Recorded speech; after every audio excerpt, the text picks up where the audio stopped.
Hi there, and welcome to this day in history for May 16th. May 16th is the 136th day of the year in the Gregorian calendar, 137th in leap years, with 229 days remaining to the end of the year. Today's word is eftsoons. E-F-T-S-O-O-N-S, eftsoons. This is an adverb that means soon after, again, from time to time.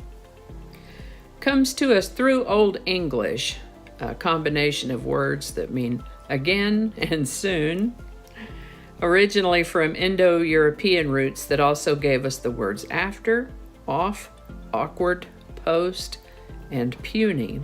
Earliest documented use is in about the year 1000. And with that, we're going to start in the year 1770, when 14-year-old Marie Antoinette married 15-year-old Louis Auguste, who later became the King of France. On May 16, 1777, British-born Georgia patriot and signer of the Declaration of Independence, Button Gwinnett. What a great name, Button. Gwinnett was wounded in a duel with his political rival, Georgia City Whig Lachlan McIntosh. Gwinnett died a couple days later. Couple things about this. One, there's a county in Georgia that to this day is called Gwinnett County, and yes, it is named after Button Gwinnett. And secondly, holy cow, can you imagine if politicians settled their differences by duel nowadays? Holy cow. That was a different time for sure. This is the birthday of American educator Elizabeth Palmer Peabody, born May 16, 1804. She's significant for having founded the first U.S. kindergarten. She lived to the age of 89. On May 16, 1866, the United States Congress established the nickel. I've probably got one over here, but you know what a nickel looks like. On May 16, 1868, the U.S. Senate voted against impeaching President Andrew Johnson and acquitted him of committing high crimes and misdemeanors. Best I could tell, the charges were rather vague, and it seems to me that legal actions ought to be more specific. Anyway, he was acquitted on this day, May 16, 1868. This is the birthday of American actor Henry Fonda, born May 16, 1905. He lived to the age of 77. Also the birthday of German author Margaret Ray, born May 16, 1906. She and her husband wrote the Curious George books. She lived to the age of 90. This is the birthday of American historian and author Studs Terkel, born May 16, 1912. Isn't that a great name, Studs? That, of course, is not his birth certificate name, though. His birth certificate name was Louis Terkel. He got his nickname while he was acting in a play with another person named Louis, and to keep the two straight, the director of the production gave Terkel the nickname Studs, after the fictional character about whom Terkel was reading at the time, Studs Lonigan, of James T. Farrell's trilogy, and it stuck. I've known at least one other person who kind of got their nickname in a similar manner. On May 16, 1918, the Sedition Act of 1918 was passed by U.S. Congress, making criticism of the government during wartime an imprisonable offense. It was repealed less than 2 years later. Pope Benedict XV canonized Joan of Arc on May 16, 1920.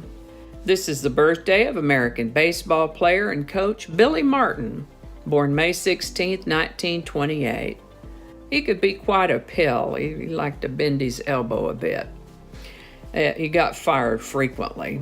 He never seemed to have too much trouble getting the next job, but that thing about getting fired came to be almost a motif with him, such that he and George Steinbrenner appeared together in a series of taste great, less filling commercials for Miller Lite beer.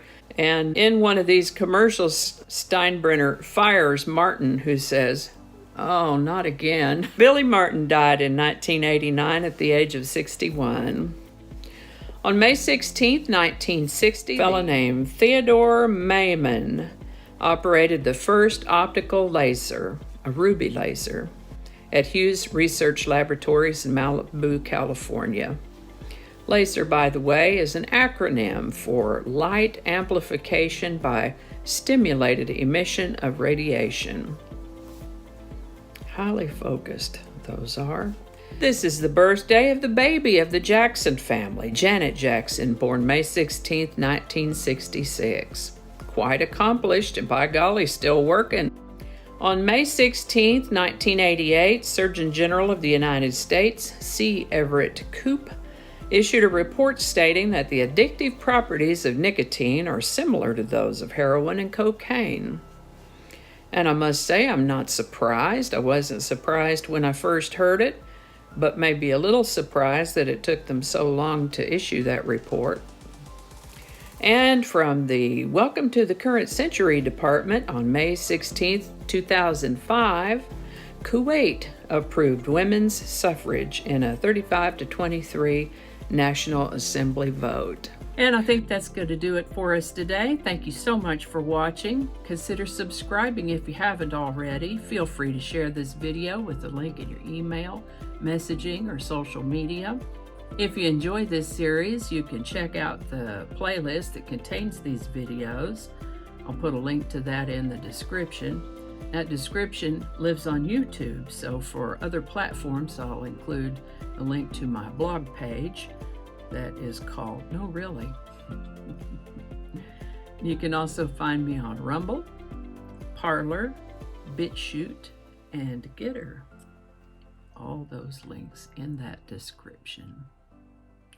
Alrighty, that's all I can think of right now. Thanks again, and I'll see you next time.